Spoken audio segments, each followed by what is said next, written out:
దేవునామానికి స్తోత్రం కలుగును గాక. ప్రియులరా, అందరూ బాగున్నారా? నేను కూడా బాగానే ఉన్నానండి. మనము మరి యేసుక్రీస్తు రెండవ రాకడ గూర్చినటువంటి మరి సంగతులు తెలుసుకుంటూ ప్రకటన గ్రంథాన్ని ధ్యానిస్తూ అందులో 7 సంఘాలను ధ్యానించుకుంటూ వచ్చాం. ఇప్పుడు 5వ సంఘమైన సార్దీసు సంఘాన్ని గురించి నిన్న మొదలుపెట్టాము. ఈరోజు దాన్నే కొనసాగిస్తూ ఉంటున్నాం. మరి ఈ యొక్క విషయంలో చూడాలి అంటే ఈ సంఘము క్రీస్తు శకము 1750లో స్థాపించబడింది. ఆ సమయంలో సమకాలికుడు ఎవరు అంటే మార్టిన్ లూథర్ గురించి నేనంతా ధ్యానించాము. ఇప్పుడు మార్టిన్ లూథరు ఈ యొక్క దీని గురించి ఎంతో ప్రయాసపడి సత్య గ్రంథాన్ని వెలికి తీసుకుని బయటకు వచ్చాడు.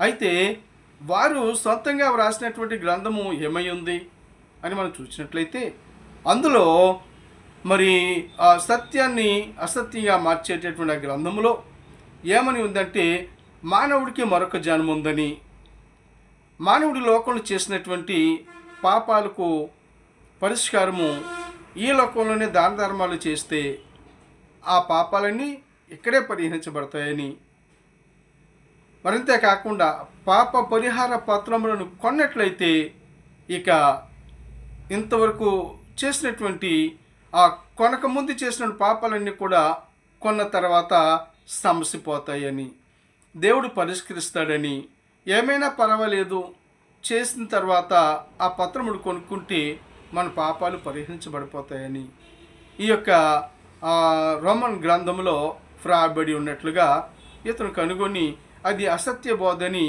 మరి అతడు వారి మీదకి తిరగబడ్డాడు.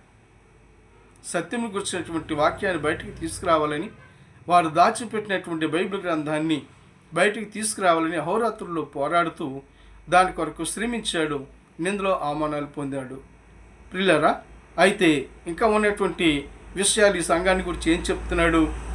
ఆత్మ దేవుడు అని చూసినట్లయితే, నీ క్రియలు నేను ఎరుగుదును, అవేమనగా జీవించుచున్నామన్న పేరు నీకు ఉన్నది కానీ నీవు మృతులవే అని చెప్తున్నాడు. చూస్తారండి, పేరుకు మాత్రం జీవించే వారు ఉన్నారట ఈ సంఘంలో. ఈ సంఘం పేరుకు మాత్రమే జీవించే సంఘంగా ఉండి దేవుని ఎదుట తన క్రియలు సంపూర్ణంగా లేవట.